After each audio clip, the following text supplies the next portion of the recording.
How does it feel to be here as part of the MCM London Comic Con?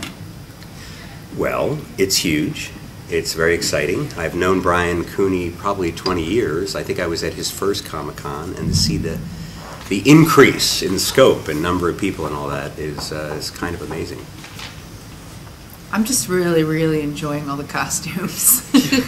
I feel like this MCM Expo is very much an anime cosplay event, and it's rough when they look better than you do. You know, everyone dressed up. You're like, wow, they look really good. I should have worn a costume. Well, what's been the best costume you've seen today, and what would you have dressed up as? Oh gosh, well I did see. I saw a couple of Pikachus that were pretty amazing, but I saw a Harley Quinn that was kind of awesome. I sort of wanted to be her.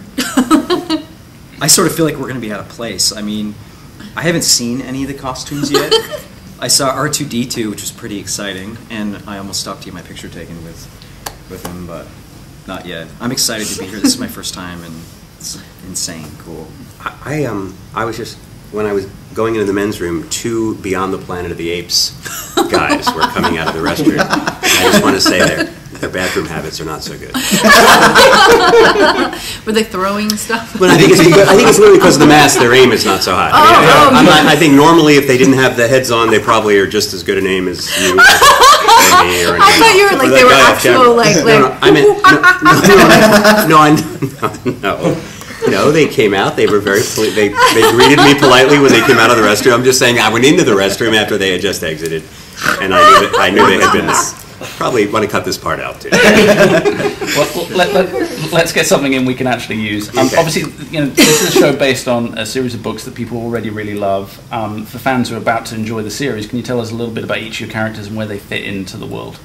I play my first British character, Oliver Cromwell.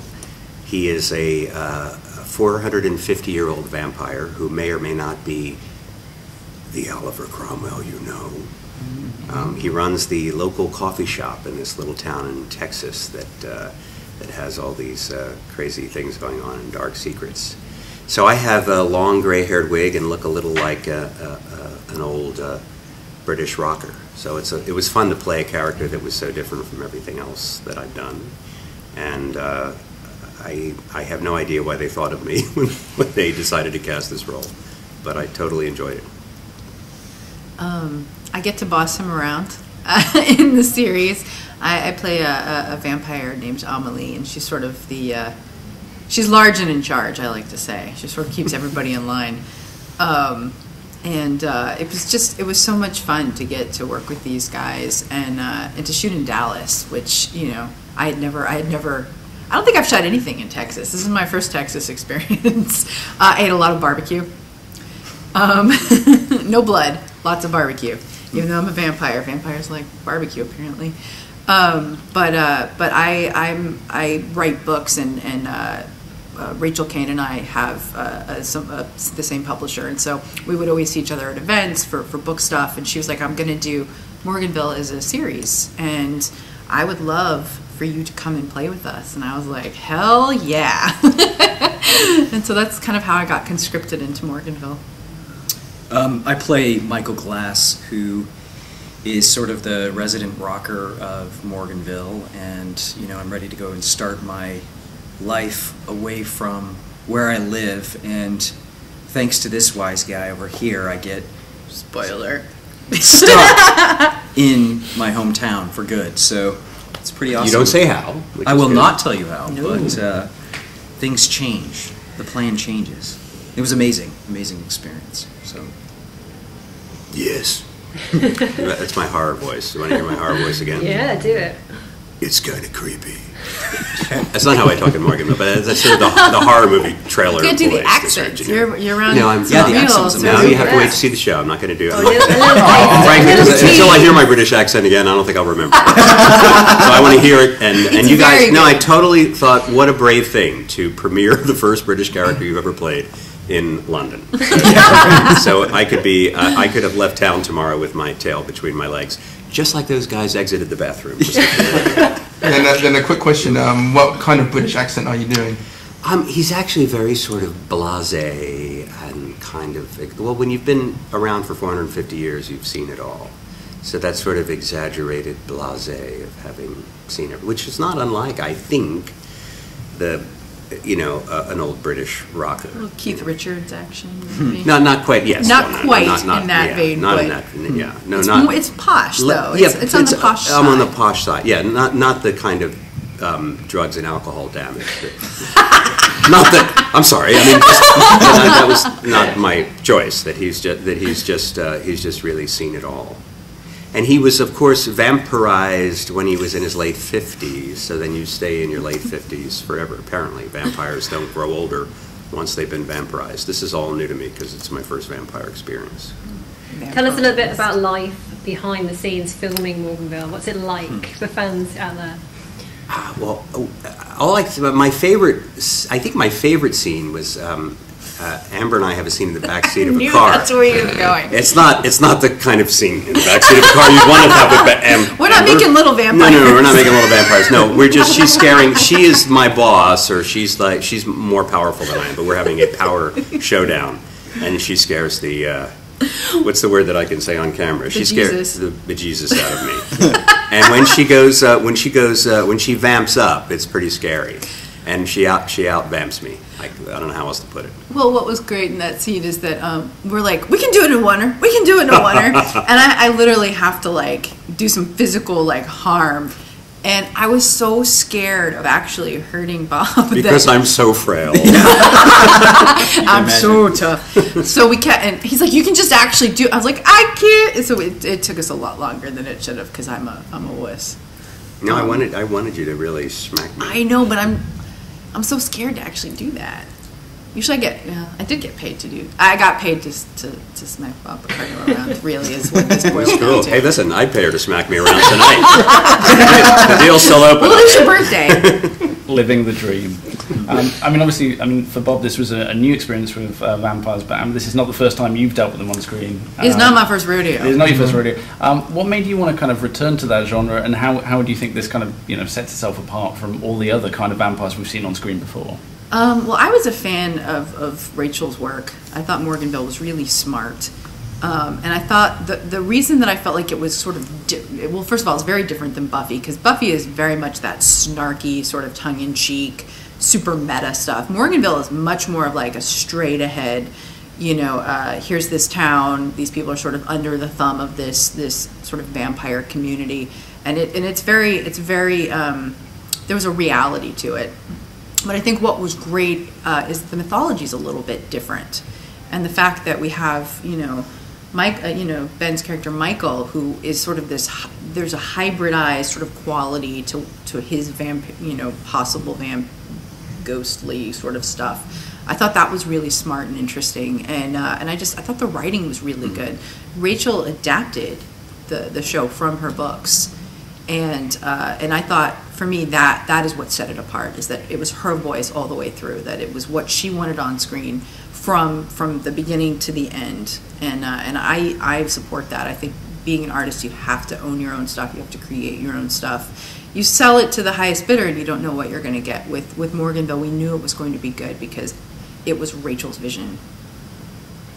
I'll go with that. She's also one of the kindest people I've ever met. She's such a nice person, and it gives.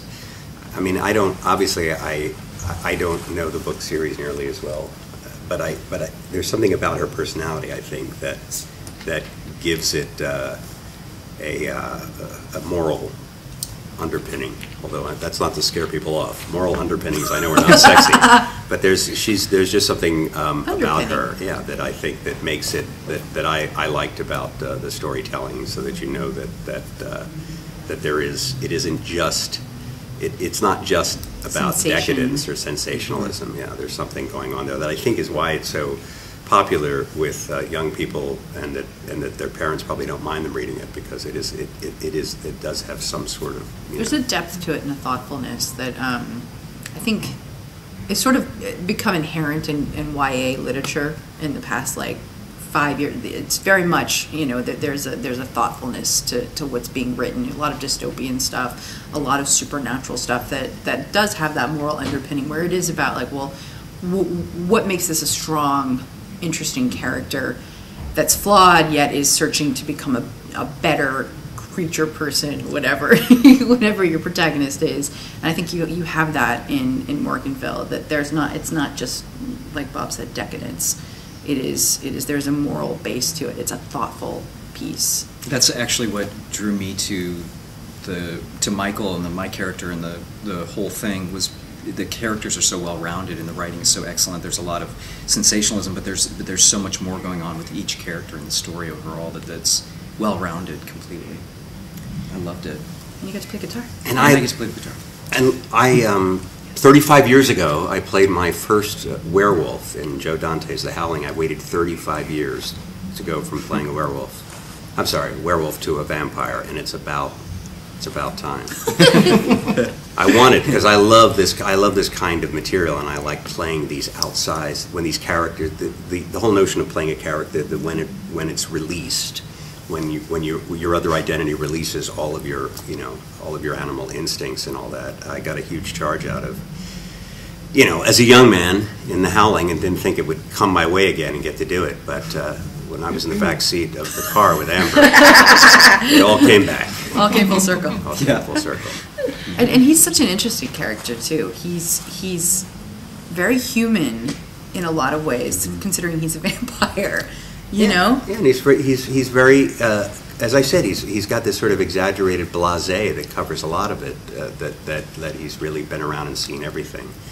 But then certainly with you, because he's vying for your position. He's trying to, it's a power struggle. Duking it out, vampire duking. Yeah, so then you see a different side of him, and certainly with you too. So yeah, he can get nasty when he has to, but I like the patina of being well bred and having a lot of class on top of it all. And you guys got to do fun stunts and Yeah, it was insane cool. You got dragged around. I got bullied and dragged around and tortured by you. So you can imagine how it was on set with these two. It's pretty cool, crazy. We're the non-Texans, right? Yeah. Yep. Three of us. Everybody else. Texas? Everyone else is Texas. I think so. Yeah, that's right. Except you guys. Just one quick question. This is going to be a web series. What are your thoughts on this your medium transitioning from TV or the big screen to the web? What do you think of this transition, and what's its possible impact? I think it's just another avenue, another venue for creating content. The stuff looks amazing on the internet now. There's really not a lot of difference between what you see on TV and what you see online. And that's got good. There's a good aspect to that and a bad aspect to that, because you have a lot of stuff now. There's just too much stuff to wade through. But it also means that you can do stuff via Kickstarter or Indiegogo or Seed and Spark, one of these online sort of crowdsourcing resources. You can create stuff like this. Morganville would not have happened without the fans. They are the audience, and they are also the contributors and the investors, and they are just as involved in the process as we, the actors, are. And then Geek and Sundry stepping in and taking Morganville to the next level was really amazing. But I don't, you do your craft. Yeah, I mean, I think the approach, as far as the actor is concerned, for me, I mean, you approach it the same no matter what it is, and it looks incredible. Really, I mean, I don't see the difference so much. I think the quality is great, and it's also, I mean, the internet's like the off Broadway now. I mean, if a show, if it's good enough and finds a strong enough audience, it can also move. I mean, I guess Sanctuary was the first show that started on the internet and got picked up by the Sci-Fi Channel. So if it draws a big enough audience, and if it looks great with the limited budget it had, just imagine how much greater it would look if you poured some extra money in it. So it's also, if it finds an audience and a big enough audience, then it'll have a life, a continued life, either on the internet or beyond. Thanks very much. Thank you very much. Thanks, guys. Thank you so much.